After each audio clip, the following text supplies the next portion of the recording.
Welcome, ladies and gentlemen, to GBU Gaming. Resident Evil 0. This is episode 4 of Resident Evil 0. We find ourselves anticipating the next boss fight in the game. Definitely a difficult one if you don't know what to expect.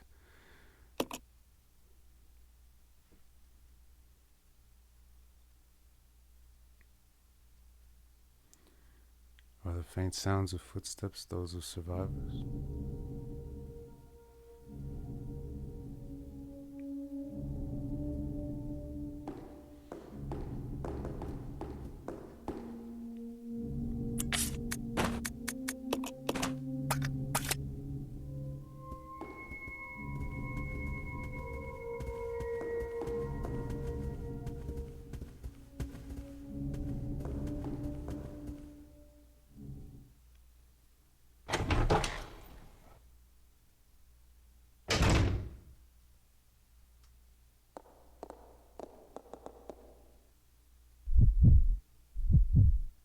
Let's split up. Okay.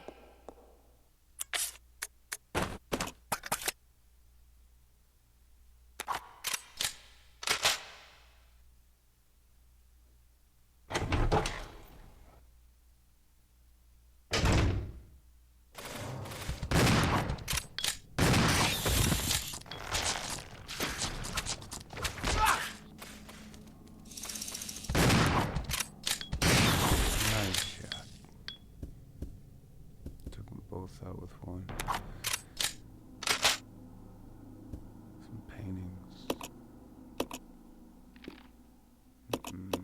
One of the issues with these games that I found was that sometimes finding the window of action is difficult. You know, like right there, it's kind of random. It's off to the right, to the corner, towards the statue rather than in front of the bullets or the shells. Rocket launcher. Definitely gonna be useful throughout this game.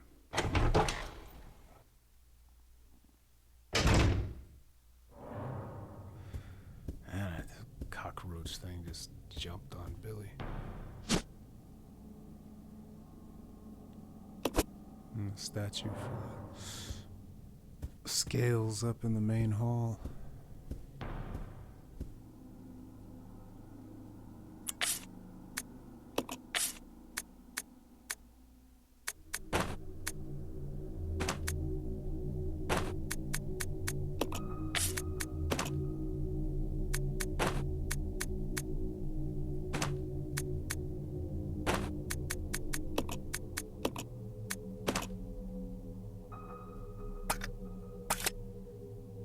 Shotgun shells.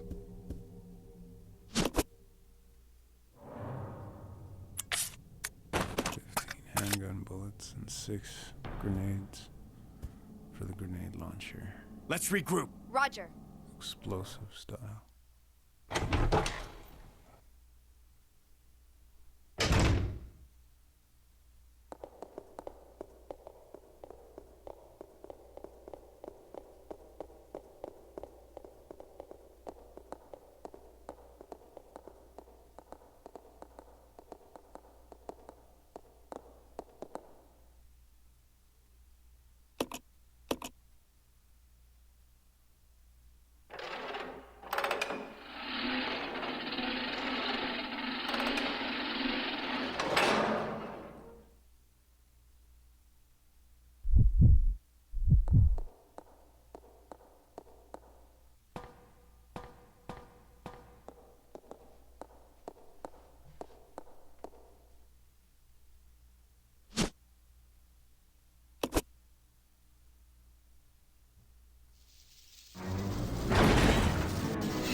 You all right? Yes, thank you.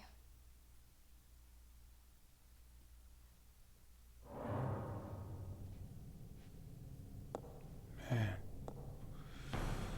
that certainly took a lot of ammunition. 8 shotgun shells, 15 handgun bullets left, not including the 22 in Rebecca's possession.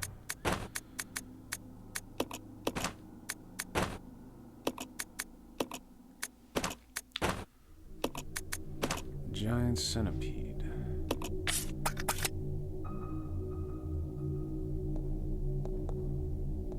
Even larger than the giant snake from Resident Evil 1. That thing would be freaking crazy to fight in real life.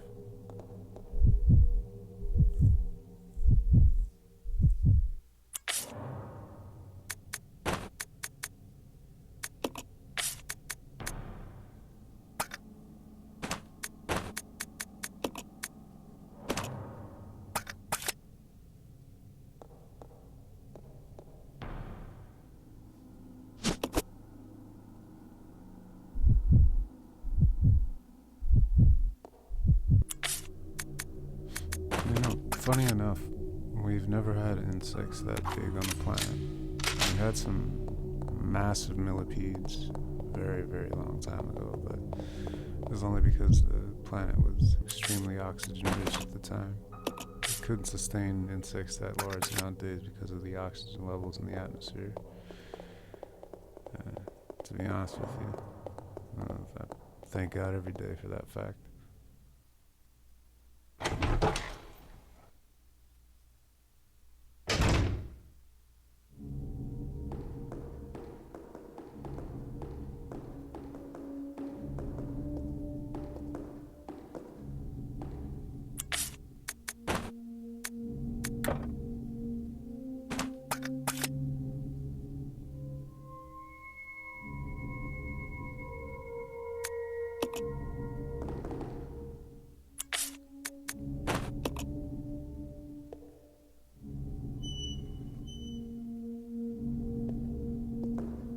Still out of balance.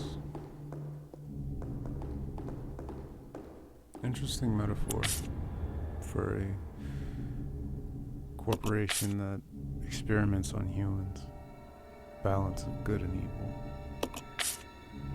The greater good, as it were. Always the excuse of monsters to do monstrous things.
Lighter fluid.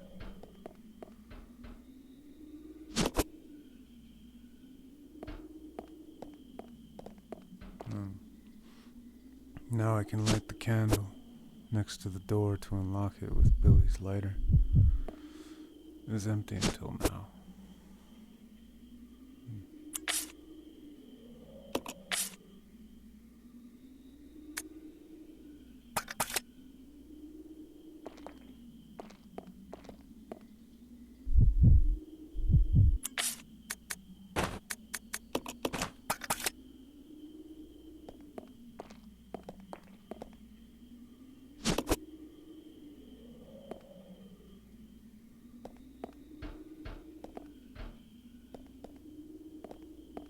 It was an odd choice to leave that behind, considering the fact that I could have just mixed the lighter fluid with the lighter and taken everything that was in the room at once.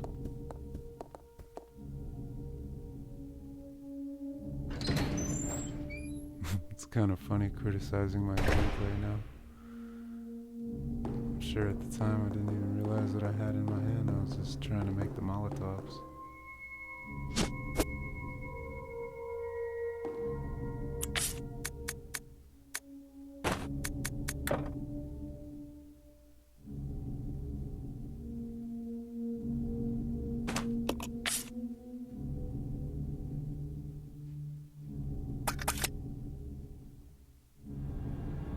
You stay here. Okay.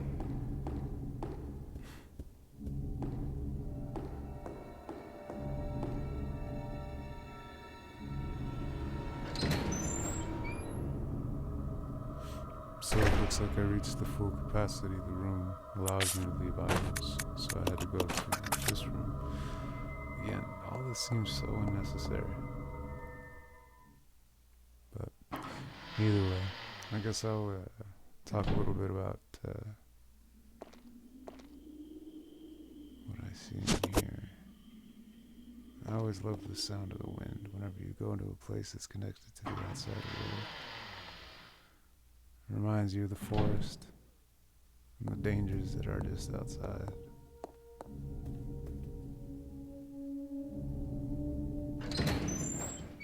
The M's on the door is a nice touch too, from Marcus.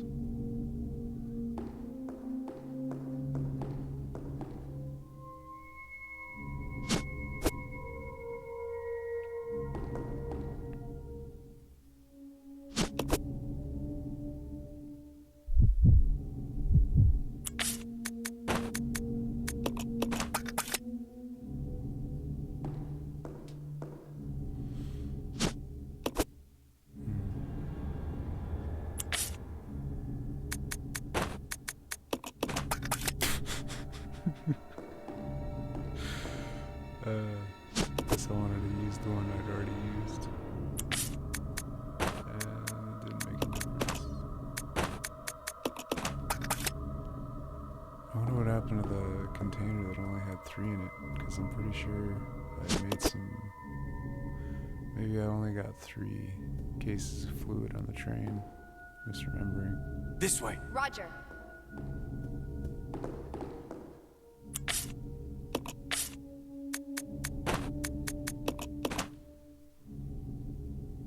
I wonder when I'm gonna realize that I can mix the lighter in the lighter fluid. It's kind of funny, honestly. I hope it's within this video. I'd be disappointed in myself if it wasn't.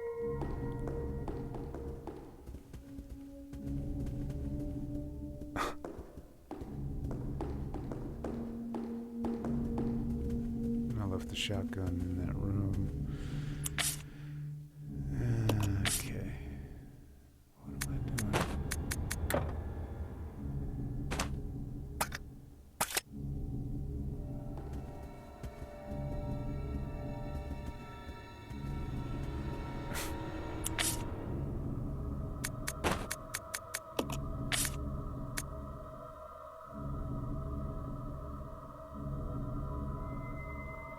So those Molotov cocktails, what makes them so important, in my opinion, is that it's the easiest way to kill those weird Marcus Leech monsters.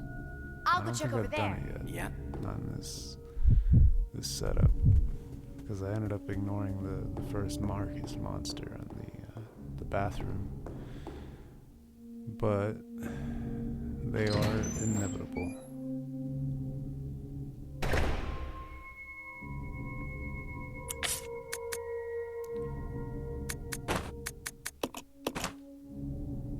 Spreading my equipment around, pick up different things. I mean, it makes sense. It doesn't have any bullets in it, but that is what makes the box so nice in the other games. I mean, Resident Evil 0 is a Let's really cool regroup. game. Okay. If I had to pick one flaw in the game, it's that. I mean, it does make it more realistic, I'll give it that, but it's just a really weird setup.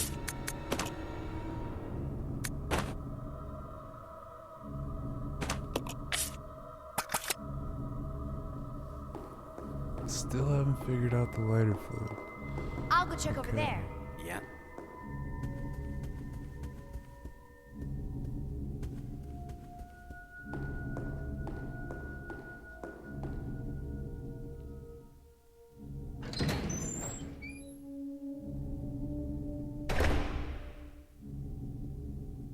There's that zombie that's sitting by himself over there all hunched over. Betcha he'll come to play later. Usually does. Sometimes not though. Really depends on how often you walk through that corridor. Follow me. Yeah.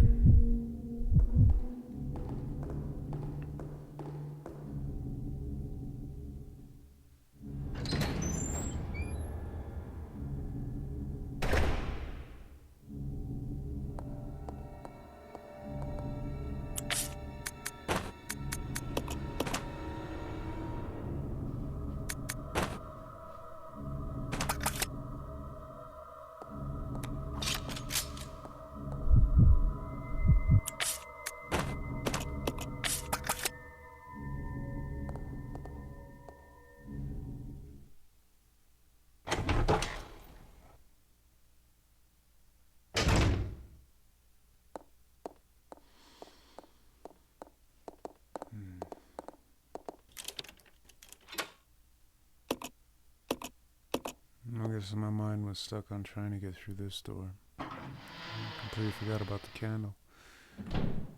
Well, maybe not forgot, but prioritized.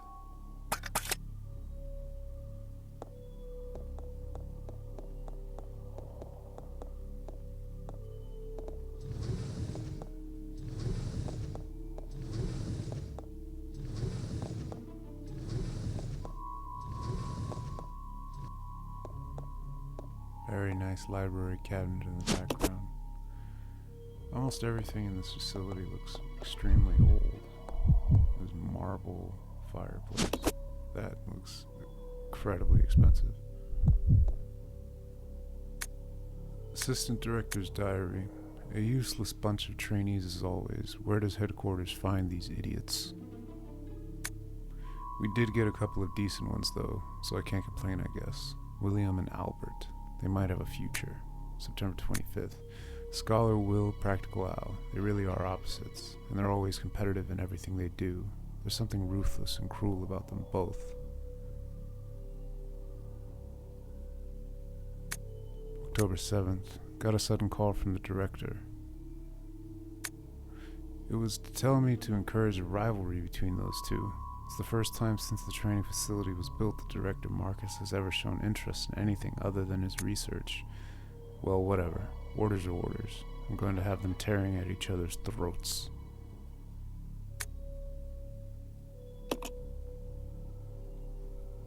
So, Albert and William Birkin were both trainees in this facility. William Birkin, of course, being Resident Evil 2's G-Virus creator. Let's split up. Roger. And Albert Wesker, of course, being Resident Evil 1's Tyrant releaser.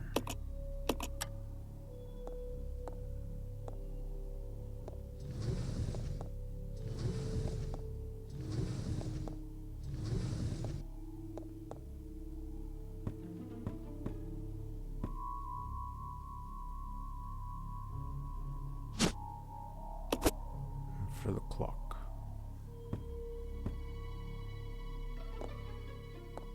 $8:15, I think it was. It's the time to Let's open the regroup. Okay. doors, is what it said in that room with the crows.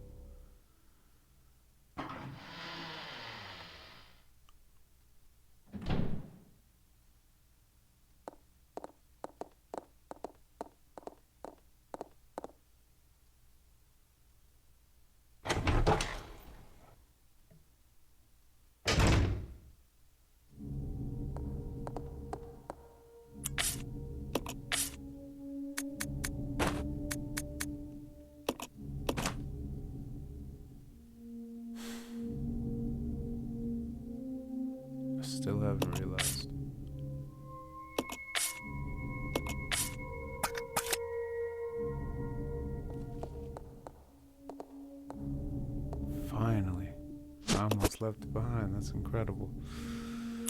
Took dropping it to actually realize what I had. Disappointed in myself.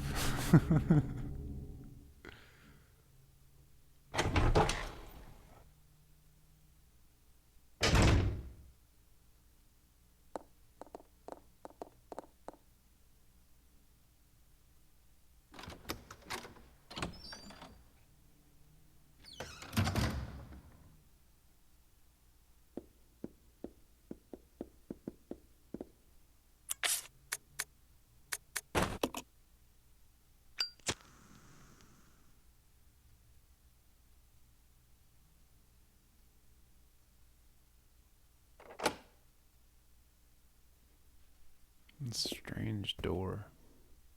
Pretty much just need a match to open it. Odd locking system.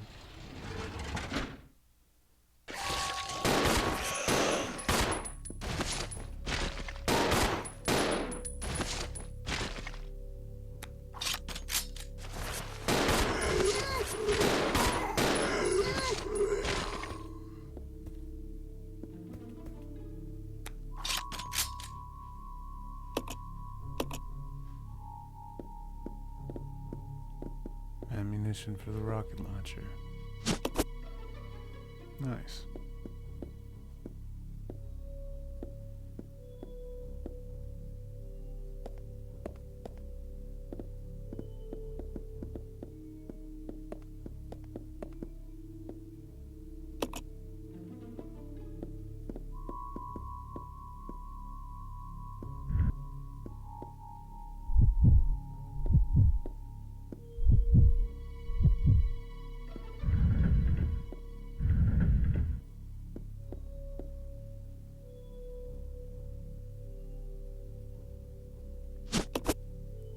Of good. Almost always in these games, when you find a book, you gotta look inside.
Wings of the angel, balancing out good and evil.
So, ladies and gentlemen, we find ourselves at the end of episode 4. I do appreciate you joining us, and hope you'll find yourself with us again next episode.